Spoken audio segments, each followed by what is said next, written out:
இப்போது புதிய அறிமுகம் ஆச்சி ஹோட்டல் சாம்பார் 50 கிராம் ரூபாய் 20 மட்டுமே.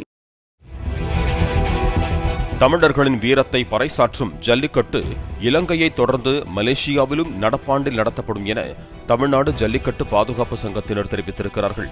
ஏப்ரல் அல்லது மே மாதத்தில் மலேசியாவில் ஜல்லிக்கட்டு நடத்தும் வகையில் நடவடிக்கை எடுத்து வருவதாக சென்னையில் நடந்த ஆலோசனைக் கூட்டத்தில் மலேசிய எம்பி சரவணன் தெரிவித்தார்.